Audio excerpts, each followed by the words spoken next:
Hello students, मैं मनीष भार्गव। कक्षा 12वीं फिजिक्स के आज के वीडियो में हम बात कर रहे हैं एक ऐसे प्रत्यावर्ती परिपथ की जिसमें एक प्रेरक कुंडली और संधारित्र दोनों ही लगे हुए हों। A circuit containing both inductor and capacitor, जिसे हम एलसी सर्किट भी कहते हैं। हम मान लेते हैं कि एक प्रेरक कुंडली है जिसका स्वप्रेरकत्व L है और उस कुंडली के साथ श्रेणी क्रम में एक संधारित्र C प्रत्यावर्ती स्रोत के साथ प्रत्यावर्ती धारा स्रोत के साथ जोड़ा गया है। किसी भी क्षण t पर हम प्रत्यावर्ती वोल्टता को जो समीकरण से व्यक्त करते हैं वो समीकरण है V = V0 sin omega t। V हमें दिया है, हमें परिणामी वोल्टेज निकालना है। अब यहाँ पर हम देख रहे हैं एक कॉइल L इंडक्टेंस की और एक संधारित्र C कैपेसिटेंस का श्रेणी क्रम में जुड़े हुए हैं और इनके सिरों पर विभवांतर VL और VC हैं। हम परिणामी वोल्टता निकालते हैं। हम मान लेते हैं कि किसी भी क्षण परिपथ में बहने वाली धारा I है। यदि L के सिरों पर वोल्टता VL और C के सिरों पर वोल्टता VC है तो VL = IXL, जहाँ XL इसकी प्रेरकत्व प्रतिघात है तथा XC = IXC जो धारतीय प्रतिघात है, संधारित्र की प्रतिघात है। हम जानते हैं कि जो VL है मतलब जो प्रेरकीय वोल्टता है, यानी प्रेरक जो कुंडली के सिरों पर जो वोल्टेज है वो धारा I से कला में 90 डिग्री फॉरवर्ड होता है और जो संधारित्र के सिरों पर वोल्टता है VC वो धारा से कला में 90 डिग्री पश्चिमगामी होता है। इस प्रकार VL और VC इनके बीच जो कलांतर हो जाएगा, फेज डिफरेंस होगा, वो 180 डिग्री हो जाएगा, अर्थात दोनों विपरीत कला में होंगे। इसको हम इस प्रकार देख सकते हैं कि VL I से 90 डिग्री आगे है और VC I से 90 डिग्री पीछे है, तो VL और VC के बीच में जो फेज डिफरेंस हो गया वो 180 डिग्री हो गया। तो इस स्थिति में इन दोनों का जो परिणामी विभवांतर होगा वो हमें इसी लाइन पर प्राप्त होगा और जो VL - VC के बराबर होगा। तो अतः जो परिणामी विभवांतर V है, परिणामी वोल्टेज जो V है, V = VL - VC। V के वैल्यू, VL की वैल्यू IXL और VC की वैल्यू IXC। तो IXL - XC हम जानते हैं कि XL = ω/L और XC = 1/ωc। तो V = I ω/L - 1/ωc। ये हमें परिणामी वोल्टेज प्राप्त हो जाएगा। प्रतिबाधा ज्ञात करनी है तो प्रतिबाधा हम जानते हैं कि V/I जो होगा प्रतिबाधा के बराबर होगा। तो V/I = XL - XC या Z, इसको हम ओम के नियम से V/I = R होता है। तो यहाँ पे जो XL - XC प्रभावी प्रतिरोध को प्रदर्शित करेगा, जिसे हम LC परिपथ की प्रतिबाधा या इम्पीडेंस कहते हैं, इसे हम Z से प्रदर्शित करते हैं। इसलिए LC परिपथ की इम्पीडेंस Z = XL - XC या Z = ω/L - 1/ωc। ये हम इम्पीडेंस ज्ञात कर सकते हैं। करंट ज्ञात करना है तो हम जानते हैं कि LC परिपथ में बहने वाली धारा का समीकरण निम्न प्रकार प्रस्तुत किया जाए I = I0 sin ωt ± π/2, क्योंकि इसमें कलांतर एक जगह π/2 फॉरवर्ड है, एक बार π/2 लैगिंग कर रहा है, अर्थात अग्रगामी और पश्चिमगामी दोनों हैं, इसलिए ± π/2 ले लेंगे हम। और जहाँ I0 = V0/Z V/ωL - 1/ωc तथा दोनों में फेज डिफरेंस ± π/2 है। अब जब भी LC सर्किट हो या LCR सर्किट हो तो वहाँ पे रेजोनेंस कंडीशन बनती है, अनुनाद की स्थिति बनती है।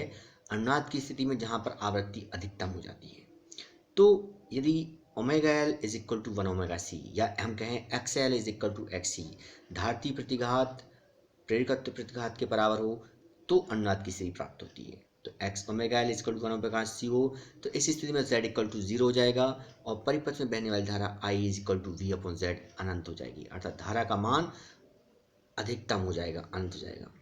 तो इस स्थिति को हम वैद्युत अनुनाद या इलेक्ट्रिकल रेजोनेंस की स्थिति कहते हैं। इस प्रकार इस स्थिति में यदि हम आवृत्ति निकालें तो omega equal to 1 upon omega C, या omega square equal to 1 upon L C, या omega equal to 1 upon under root L C. Omega equal to होता है 2 पाई न्यू हम रखेंगे तो न्यू इक्वल टू हो जाएगा 1 upon 2 pi under root L C. ये हो जाएगा अनुनादी आवृत्ति के लिए व्यंजक। ये इसका फेजर डायग्राम हो गया। VL VC जो I है VL से 9 डिग्री पीछे है परंतु VC से 9 डिग्री आगे है। तो इस प्रकार VL और VC का जो परिणामी होगा VL माइनस VC VL के डायरेक्शन में हमें प्राप्त हो जाएगा। और जो परिणामी है वो x अक्ष के साथ ओमेगा टी फेज डिफरेंस के साथ प्राप्त होता है हमें। ये LC का फेजर डायग्राम हो जाएगा। अब हम इसी से मिलता जुलता एक और ऐसी सर्किट की बात करते हैं जिसमें LCR तीनों हों, इंडक्टर भी हो, कैपेसिटर भी हो और रेसिस्टर भी हो। ये दोनों क्वेश्चन महत्वपूर्ण हैं और इनकी परीक्षा में रिपीटिशन होता रहता है, इसलिए इनका अच्छी तरह से अभ्यास किया जाए। हम मान लेते हैं प्रेरक कुंडली जिसका L है, स्वप्रेरक संधारित्र C है, प्रतिरोधक R है और तीनों एक प्रत्यावर्ती धारा स्रोत के साथ श्रेणीक्रम में जुड़े हुए हैं। किसी भी क्षण प्रत्यावर्ती वोल्टता को हम जिस समीकरण से व्यक्त करते हैं वो होता है V equal to V0 sine omega t, समीकरण नंबर 1। हम परिणामी वोल्टता निकालेंगे। परिणामी वोल्टता के लिए हम मान लेते हैं किसी भी क्षण परिपथ में I धारा प्रवाहित होती है यदि प्रेरक संधारित्र एवं प्रतिरोधक के सिरों के बीच वोल्टता VL VC और VR हो। तो VL equal to IXL, VC equal to IXC, VR equal to IR। आप डायग्राम को देख रहे हैं, इस प्रकार हमें डायग्राम प्राप्त होगा ये। अब परिपथ में जो VR और I जो होते हैं वो समांतराल में होते हैं और VL तथा I 90 डिग्री अग्रगामी होते हैं, अभी हमने पढ़ा था पिछले क्वेश्चन में।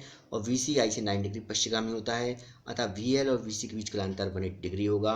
और VL चूंकि VC से बड़ा है यदि, तो VL और VC का परिणामी VL माइनस VC होगा। तो अब हमें VL माइनस VC और VR का परिणामी ज्ञात करना है। तो VL माइनस VC VR से 90 डिग्री फॉरवर्ड है। तो इस प्रकार यदि हम देख लें कि VL माइनस VC और VR का यदि परिणामी V है और कालांतर फाई है, तो इस स्थिति में पाइथागोरस प्रमेय लगाएंगे तो V स्क्वायर इक्वल टू हो जाएगा VR square plus VL minus VC का होल स्क्वायर। हम सब मान रखेंगे VR VL VC के, तो IR square IXL minus IXC का whole square, I square R square plus I square XL minus XC का होल स्क्वायर। I स्क्वायर लेंगे तो R square plus XL minus XC whole square हो जाएगा। ये V equal to I under root R square plus XL minus XC का whole square. ये हमें व्यंजक प्राप्त हो गया परिणामी वोल्टेज के लिए। और यदि हम XL और XC के मान रख देंगे तो V is equal to I under root R square plus omega L minus 1 upon omega C का स्क्वायर हो जाएगा। इम्पीडेंस निकालनी है तो हम जानते हैं इम्पीडेंस V अपॉन I के बराबर होता है, तो V upon I equal to ये हो जाएगा। इसकी तुलना हम ओम के नियम से करेंगे तो V upon I equal to R, तो यहाँ पर under root R square plus XL minus XC का स्क्वायर इस परिणामी के प्रभावी प्रतिरोध को प्रदर्शित करेगा, परिपथ के प्रभावी प्रतिरोध को प्रदर्शित करेगा। इसे हम LCR की प्रतिबाधा कहते हैं जिसे हम Z से प्रदर्शित करते हैं।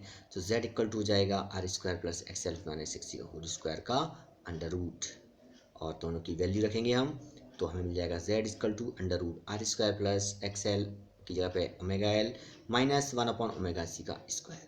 ये परिपथ की प्रतिबाधा के लिए व्यंजक हो जाएगा। अब यदि हम कलांतर देखते हैं कि यदि V और I के बीच कलांतर फाई हो तो tan फाई बराबर हो जाएगा VL minus VC upon VR। इनकी वैल्यू रखेंगे तो XL minus XC upon R, या फाई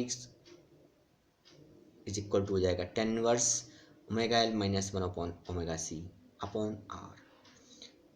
धारा के लिए व्यंजक ज्ञात करेंगे तो श्रेणी LCR परिपथ में बहने वाली धारा को हम जो समीकरण से व्यक्त करते हैं वो I equal to I not sine omega t minus phi, जहाँ I not is equal to V upon Z और V अपॉन अंडर रूट में R square plus omega L minus 1 upon omega C square. ये I equal to V upon Z है और I not निकालेंगे तो I not equal to V not upon Z हो जाएगा। पहली स्थिति में धारा I है और दूसरी स्थिति में धारा का peak value I not equal to V not upon Z.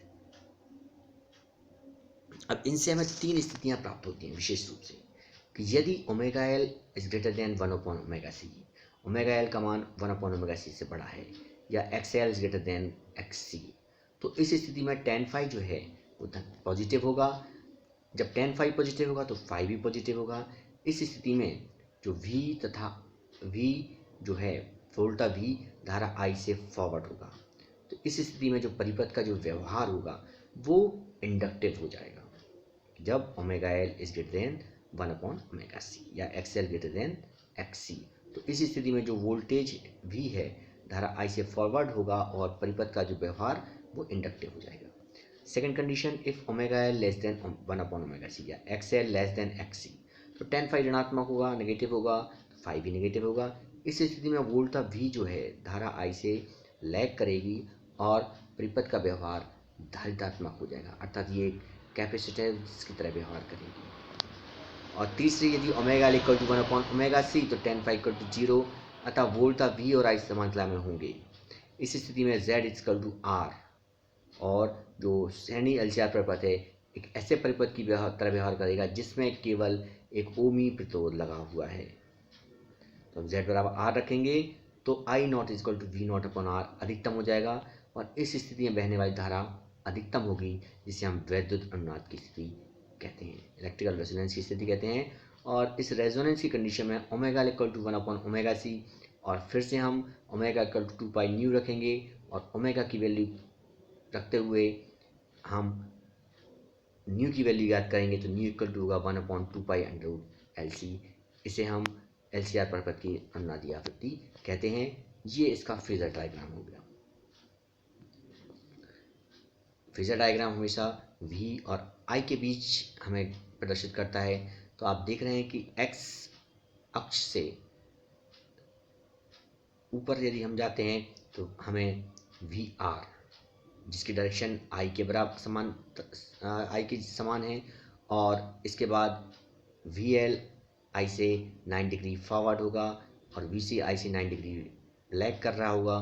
तो हमें वी एल और वी सी का परिणामी V L minus V C V L की डायरेक्शन में प्राप्त होगा, और लास्ट में V L minus V C और वी आर का परिणामी वोल्टेज V प्राप्त होगा, जो वी आर से फाई और एक्स अक्ष से ओमेगा टी, इसलिए हमने ओमेगा टी माइनस फाई कालांतर हो जाता है।